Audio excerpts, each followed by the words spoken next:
Have you ever installed a powerful antivirus program and watched it meticulously scan your system, identifying and quarantining threats you didn't even know were there? Critical thinking is that antivirus for the mind. It's not a belief system itself, but a process. A way of scanning ideas for viruses like logical fallacies, unsupported assumptions, appeals to emotion, and internal contradictions. And when you run this powerful process on a system like religious faith, a system built on the very things critical thinking is designed to challenge, the result is inevitable. Faith demands you accept claims without evidence. Critical thinking demands evidence for all claims. Faith relies on ancient authority. Critical thinking questions all authority. The two are fundamentally incompatible. This video will demonstrate precisely how this antivirus of the mind works, systematically dismantling the architecture of faith, and revealing why, in a fair fight, religion simply cannot survive a sustained encounter with rigorous, honest thought. Learning to think this way is a journey. Let us know in the comments about a moment when a single question made a long-held belief crumble for you. And tell us where you're from. We're building a global community of thinkers. To arm your mind, smash that like button and subscribe. Welcome to the God Mirage. The foundations of belief, faith versus evidence. To understand why religion and critical thinking are like oil and water, we must first define our terms with precision. They are often deliberately muddled by apologists, so let's bring some clarity. Let's start with faith. In a religious context, faith is not the same as the everyday faith you have that the sun will rise tomorrow, or that a chair will hold your weight. That everyday faith is actually a form of trust, and it's built upon an enormous body of cumulative evidence. You have seen the sun rise every day of your life. You have successfully sat in countless chairs. Your trust is a rational prediction based on overwhelming past experience. Religious faith, however, is a different creature entirely. The theologian Anselm of Canterbury defined it as fides quaerens intellectum, faith-seeking understanding. But a more honest and practical definition, as it's actually used, is this: belief in a proposition not just without evidence, but often in direct defiance of it. It is the practice of holding a conclusion first and then working backwards to find justifications, or more often deciding that justifications are simply unnecessary. It is a commitment to a truth claim that is deliberately insulated from the need for empirical, testable, and falsifiable proof. The virtue in a faith-based system lies in the strength of your belief despite your lack of good reasons for it. To believe when all the evidence points your way is easy. The real test of faith, we are often told, is to believe when there is none. Now let's turn to critical thinking. This isn't a single belief, but a toolkit. It is a process, a discipline, a habit of mind. It is the methodical, dispassionate evaluation of claims, statements, and arguments. The tools in this kit are numerous and powerful. There's the demand for evidence, the analysis of logical consistency, the identification of fallacies and cognitive biases, the principle of Occam's razor, which favors simpler explanations, and the crucial concept of falsifiability, championed by the philosopher Karl Popper. The idea that for a claim to be meaningful, there must be some conceivable observation that could prove it false. So here we have our two contenders. On one side, faith, which says, here is the conclusion. It is true. Your job is to accept it, to defend it, and to align your life with it. The strength of your conviction is a virtue. On the other side, critical thinking, which says, here is a claim. My job is to question it, to demand evidence for it, to test it for weaknesses, to see if it can be broken. My loyalty is not to the claim, but to the process of evaluation itself. The fundamental incompatibility is now laid bare. They are not just different, they are diametrically opposed in their very starting positions. Faith begins with an answer. Critical thinking begins with a question. Faith demands loyalty to a conclusion. Critical thinking demands loyalty to a method. Faith seeks to protect a belief from doubt. Critical thinking uses doubt as its primary instrument of discovery. Think of it this way. Imagine your mind is a sophisticated computer's operating system. Beliefs are the software you install. A belief like water is essential for life is a piece of software that has passed every diagnostic. It's verified by biology, chemistry, and your own daily experience. It runs smoothly and helps the whole system function. Now, a religious dogma is a very peculiar kind of software package. When you try to install it, a pop-up appears. It says, "To install this program, you must first grant it full administrative privileges and disable your system's antivirus and firewall." Your firewall is your demand for evidence. Your antivirus is your ability to detect logical fallacies. The software of faith demands that you switch them off, at least for this one. Very special program. It tells you that the security protocols, while useful for other, more worldly programs, are not applicable here. This program, it insists, operates on a higher plane, and your standard diagnostic tools will only misunderstand it and report false errors. The act of faith is clicking "I agree" to those terms and conditions without reading them. Critical thinking in this analogy is the comprehensive, always-on security suite. It doesn't play favorites, it scans every piece of incoming code, and it is most suspicious of the programs that demand it be turned off. The moment a piece of software says "you can't scrutinize me, you just have to trust me," the critical thinking antivirus doesn't just flag it in yellow, it quarantines it in a containment field of red blinking lights. It recognizes this demand not as a sign of the software's exalted status, but as the most dangerous malware tactic of all. It's a program trying to gain root access to your system while bypassing all the safety checks designed to protect you from error and manipulation. This is why the process is so destructive to religious belief. A critical thinker, when presented with the claim that a man rose from the dead, doesn't begin by contemplating the theological implications. They begin with the fundamental question: what is the evidence for this extraordinary claim? They will apply the Humean maxim: is it more likely that the laws of nature were suspended, or that the person telling me this is mistaken or dishonest? They will ask about contemporary, non-partisan sources. They will question the decades-long gap between the alleged event and the first written accounts. They will note the internal contradictions between the different gospel narratives. They are, in short, running the resurrection.exe program through their security scanner, and the scanner is lighting up with alerts. Extraordinary claim, insufficient evidence, violation of known physical laws, reliance on hearsay, conflicting source data. A person of faith, on the other hand, has already clicked "I agree." Their task is not to question the resurrection, but to find ways to harmonize the conflicting accounts, to argue why the normal rules of evidence shouldn't apply in this case, and to explore the beautiful, intricate meaning of the event they have already accepted as factual. They are not investigating, they are rationalizing. The two individuals might be looking at the exact same data, but they are running it through two completely incompatible mental operating systems, leading to entirely different outputs. One system is designed for verification, the other for affirmation. And it is this operational difference that makes their coexistence within a single, intellectually consistent mind all but impossible. The unquestionable premise. Every intellectual structure, whether it's a scientific theory or a philosophical system, is built upon a foundation of core assumptions, or axioms. In science, these axioms are themselves subject to revision. Newton's laws of motion were foundational for centuries, until Einstein showed they were an approximation that breaks down at very high speeds. The axiom was updated in light of new evidence. This is a system designed for self-correction. Religion, however, is built differently. It is almost always constructed upon a foundation of one or more unquestionable premises. This is the linchpin of the entire system, the central pillar holding up the cathedral. It is the one thing that, by the rules of the religion itself, you are not permitted to subject to the toolkit of critical thinking. To do so is not framed as an intellectual exercise, but as a moral failing, a sin, a blasphemy, an act of rebellion against God Himself. What are these unquestionable premises?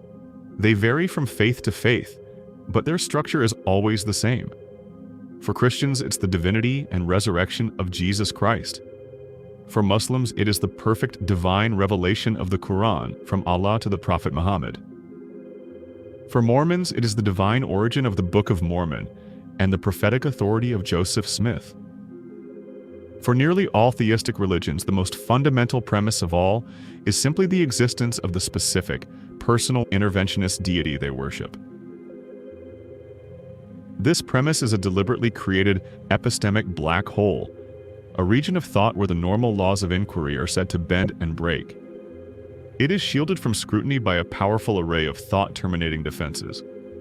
If you ask for empirical evidence for God, you may be told that God is beyond the empirical, and that demanding such evidence is a sign of a hardened heart.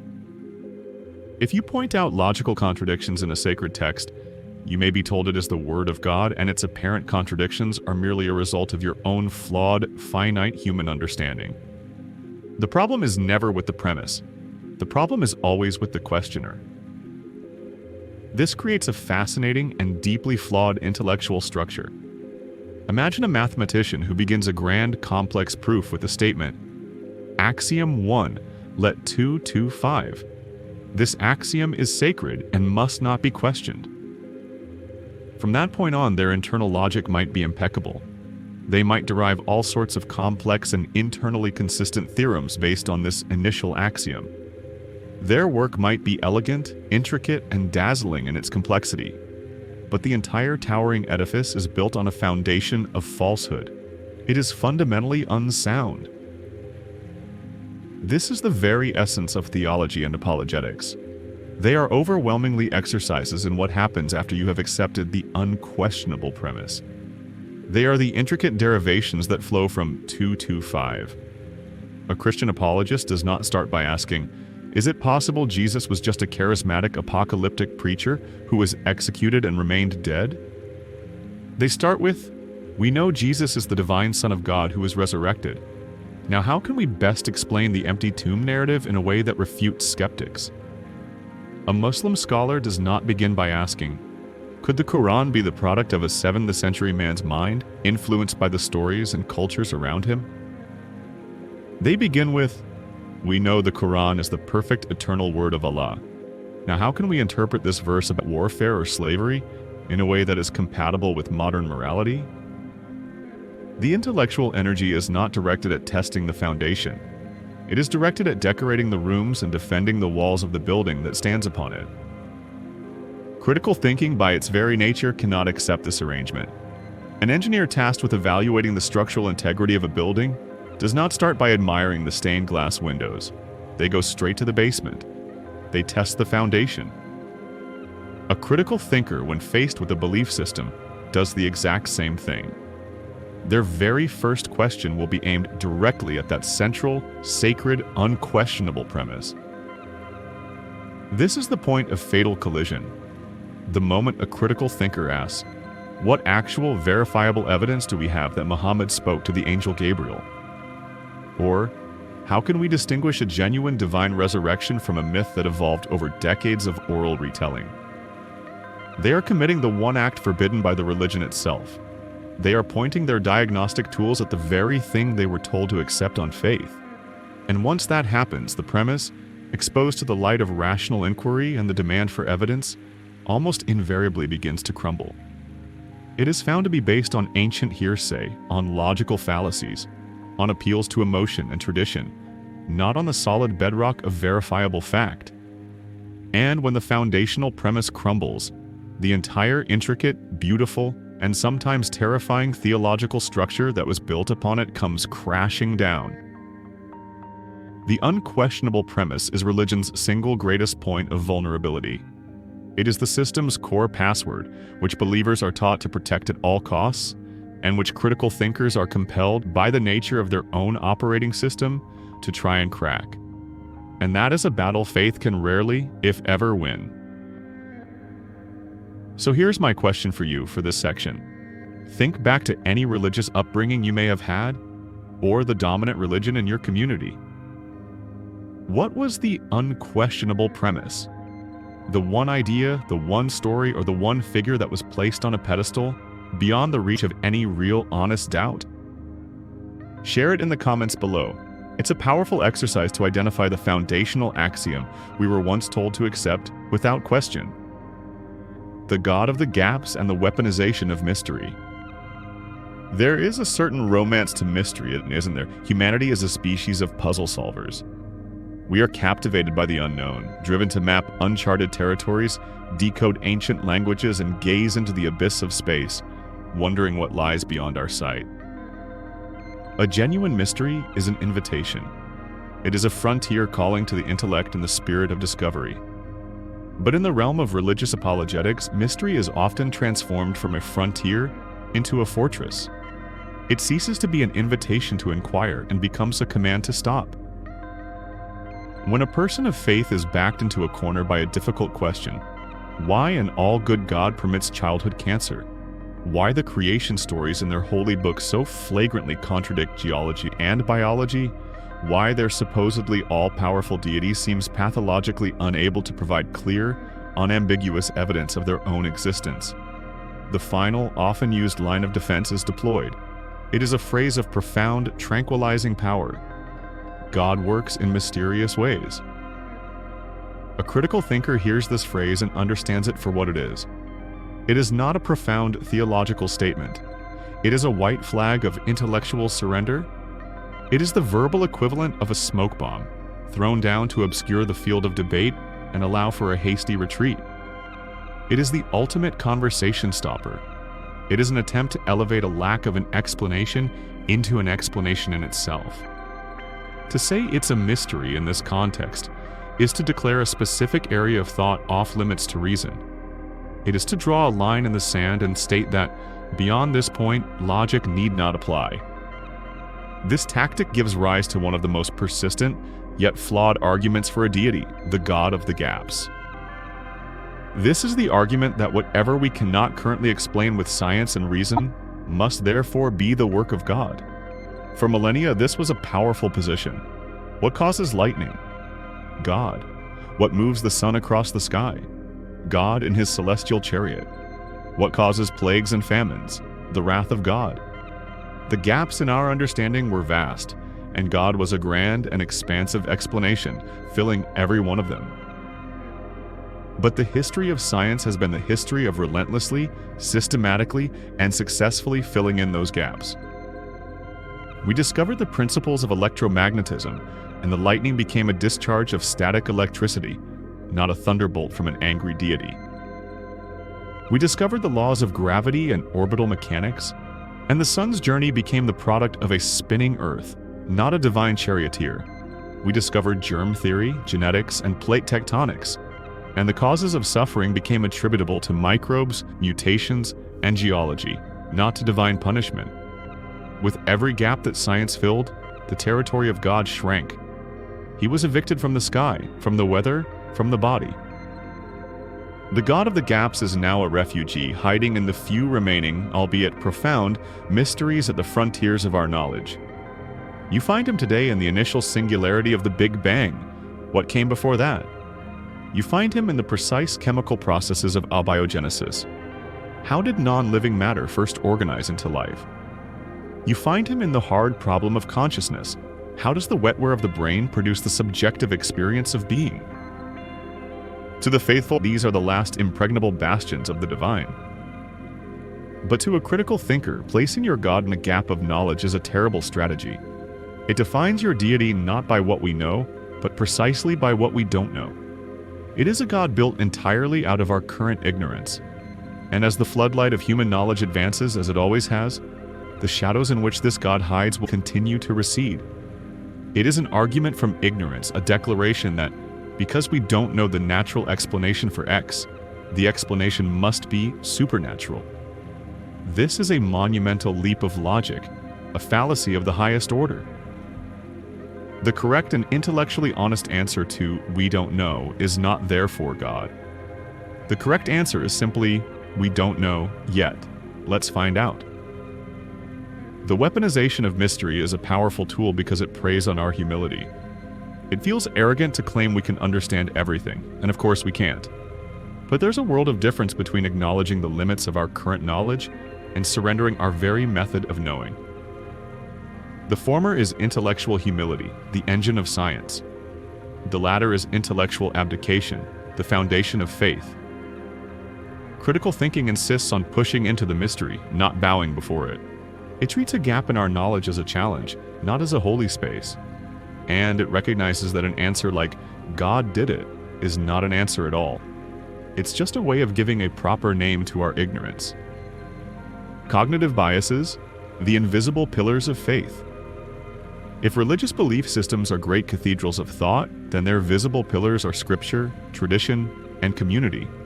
But holding up the entire structure, hidden deep in the foundations of the human mind, are the invisible pillars of our own cognitive biases. These are the systematic patterns of deviation from rational judgment, the mental shortcuts and glitches in our thinking that affect us all. Religion did not invent these biases, but it has, over millennia, become a master at exploiting them. Faith, you might say, is the art of treating a bug in the human mind as a feature. Critical thinking, in stark contrast, is the conscious and deliberate effort to recognize and counteract these very same biases. It is the process of debugging our own minds. Let's examine just a few. First, the undisputed king of them all, confirmation bias. This is our powerful innate tendency to search for, interpret, favor, and recall information in a way that confirms or supports our pre-existing beliefs. Once a belief is adopted, our brain becomes a biased lawyer, selectively gathering evidence for its client's case, while ignoring or dismissing anything that might challenge it. Religion thrives in the fertile soil of confirmation bias. A believer who is convinced of the power of prayer will remember the one time they prayed and their grandmother's health improved, while conveniently forgetting the 9 times they prayed and nothing happened. They will read their holy book and find passages that seem to affirm their modern moral sensibilities, while artfully reinterpreting or ignoring the passages that advocate for genocide, slavery, or misogyny. A religious community functions as a powerful confirmation bias amplifier, an echo chamber where the core beliefs are constantly repeated, affirmed, and celebrated, and dissenting information is filtered out or demonized. Critical thinking is the antidote. A critical thinker does not ask, "What evidence supports my belief?" They ask the much harder, more important question, "What evidence would falsify my belief?" They actively seek out the counter-arguments, the challenging data, the alternative explanations. They act not as a lawyer for their own belief, but as a skeptical judge, demanding that all sides be heard fairly. Next, consider the argument from authority. We are social creatures and we learn by trusting others. This is efficient. You don't need to personally rederive the laws of physics to build a bridge. You can trust the experts. But this shortcut, the authority bias, becomes a cognitive trap when the authority is illegitimate or its claims are unsubstantiated. Religion is built almost entirely upon this fallacy. The central claims of faith are true because the holy book says so, because the prophet said so, because the priest, imam, or guru says so. The believer is encouraged to outsource their thinking to a designated authority. Critical thinking dismantles this by questioning the authority itself. It asks, why should I believe this book is divinely inspired? What are its author's credentials? What is their evidence? Is their knowledge based on a verifiable methodology? Or are they simply passing down ancient traditions? The moment you begin to vet your authorities rather than blindly accepting them, the entire chain of religious command begins to break down. Then there is the potent allure of the argument from emotion. Our emotional responses are powerful and often override our rational faculties. Religion understands this intimately. It doesn't primarily persuade with syllogisms, it persuades with aesthetics, stories, and emotions. The awe you feel looking up at the vaulted ceiling of a great cathedral, the comfort of a hymn, the terror of a sermon on hellfire, the moving testimony of a convert who found meaning, these are profoundly emotional experiences. But they are not evidence for the truth of the underlying claims. A beautiful idea is not necessarily a true one. A comforting belief can be a complete fabrication. A terrifying threat does not make the thing being threatened real. Critical thinking is the practice of drawing a line between how a claim makes you feel and whether that claim is true. It acknowledges the emotional power of a story while still asking, but did it actually happen? It can appreciate the architectural beauty of the cathedral without for a moment believing that its beauty validates the superstitions of the people who built it. It separates the emotional packaging from the factual contents, and it is only interested in the latter. This is the central battleground. Faith encourages you to trust your gut, to follow your heart, to embrace the biases that make belief feel natural and good. Critical thinking demands that you do the opposite. It asks you to be suspicious of your own certainties, to challenge your own authority, to fact-check your own feelings. It's an unnatural, effortful process, but it is the only reliable process we have for distinguishing what we wish were true from what actually is. The logical implosion, facing the problem of evil. If there is one argument that stands as the ultimate stress test for the most common forms of theistic religion, a single logical challenge so powerful it can cause the entire theological edifice to implode, it is the venerable problem of evil. This is not an argument from scientific evidence, but one of pure, cold logic. It takes the core attributes that religions ascribe to their deity and demonstrates how they are fundamentally, irreconcilably at odds with the world we actually live in. The proposition, common to Christianity, Islam, and Judaism, is this: there exists a God who is omnipotent, all-powerful, omniscient, all-knowing, and omnibenevolent, all-good. This is the 3-O God, the foundation of Western monotheism. Now, let's turn on our critical thinking toolkit and place this proposition alongside an undeniable fact about our world: the existence of gratuitous, horrific suffering. We're not talking about the suffering of a billionaire who stubs his toe. We're talking about a fawn burning alive in a forest fire. We're talking about the Lisbon earthquake of 1755, which killed tens of thousands in a tidal wave and fire on a holy day. We are talking about congenital diseases that condemn an infant to a short life of constant, agonizing pain. The logic is as simple as it is devastating. The philosopher Epicurus laid it out centuries ago, and it remains undefeated. 1. If an all-good God exists, he would want to prevent all evil and suffering. 2. If an all-powerful God exists, he would be able to prevent all evil and suffering. 3. Yet evil and suffering exist, often in forms that are random and unimaginably cruel. 4. Therefore, a being that is simultaneously all-good and all-powerful cannot exist. At least one of the core claims about this God must be false. Either he is not all-good, or he is not all-powerful, or he does not exist at all. This logical contradiction sends theologians and apologists scrambling to construct defenses, known as theodicies. But when examined with a critical eye, these defenses crumble, often creating even more problems. The most common defense is that of free will. The argument goes that God valued free will so much that he was willing to accept evil as a necessary consequence. Humans freely choose to do bad things. This, however, is a porous and leaky shield. A critical thinker immediately asks, what about natural evil? Does a toddler's leukemia result from anyone's exercise of free will? Did the dinosaurs exercise free will to have an asteroid wipe them out? The free will defense says nothing about the immense suffering caused by disease, famine, parasites, predators, and natural disasters, which have existed long before humans. Furthermore, couldn't an omnipotent being create creatures with free will who would always freely choose the good? If the heaven promised by these religions is a place without suffering, where people presumably still have free will, why couldn't Earth have been made that way to begin with?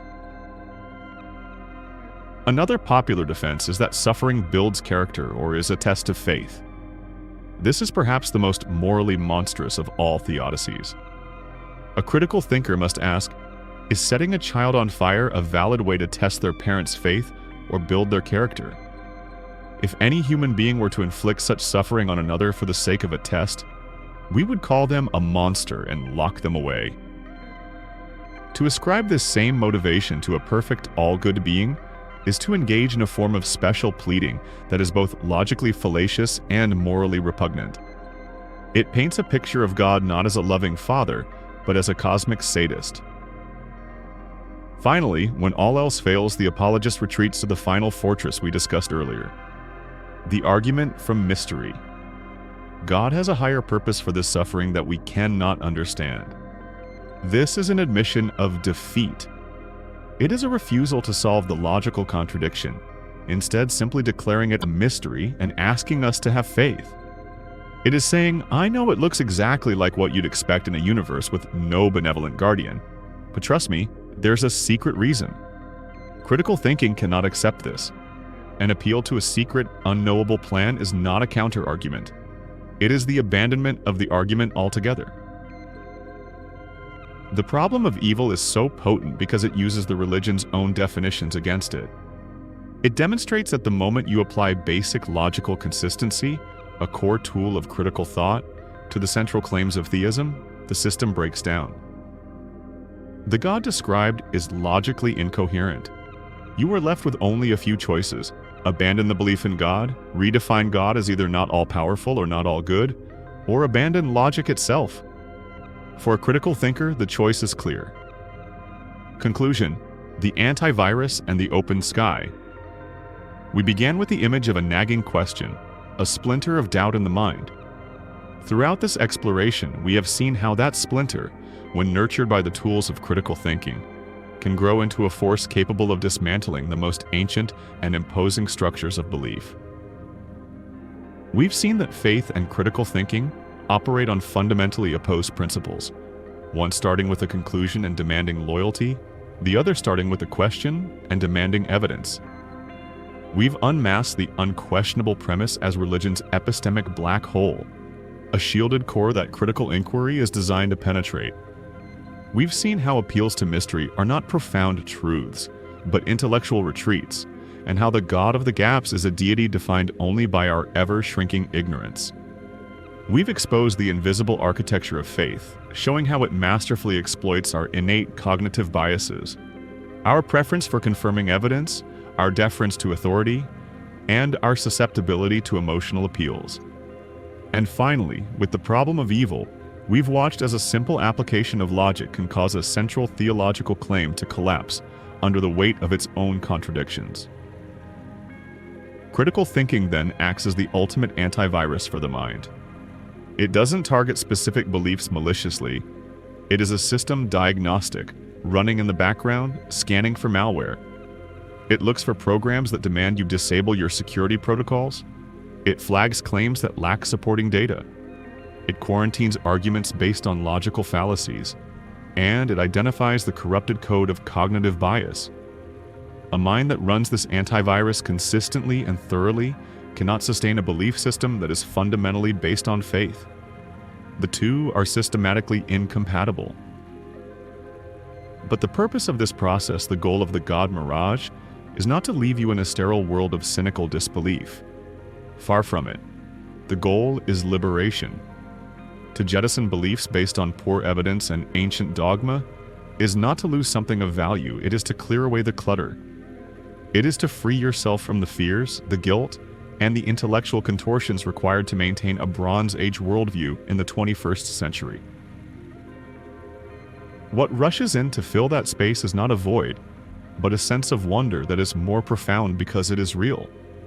The awe you can feel is not for a poorly written myth, but for the 13.8-billion-year history of our actual universe. The reverence you can experience is not for a temperamental, invisible deity, but for the staggering, intricate, and amoral beauty of evolution by natural selection. The sense of connection you can find is not with a tribe defined by ancient superstitions, but with all of humanity, fellow travelers on this small, fragile planet, armed with the shared power of reason, empathy, and courage. To embrace critical thinking is to choose to live with your eyes open, under an open sky, without the false ceiling of dogma. It's a choice to find joy in the solvable puzzle, not in the manufactured mystery. It's a choice to value intellectual honesty above comforting illusions. It may not always be the easiest path, but it is the one that leads to the truth. And in the end, what else is truly worth seeking? If this message of reason and intellectual freedom resonates with you, please support the channel by liking this video and subscribing for more content. Hit the notification bell to stay updated. And for a final thought, Share in the comments what you believe is the most compelling reason to value a reality-based worldview. Let's build a community based not on shared dogma, but on a shared commitment to thinking clearly. Thank you for watching, and never stop questioning.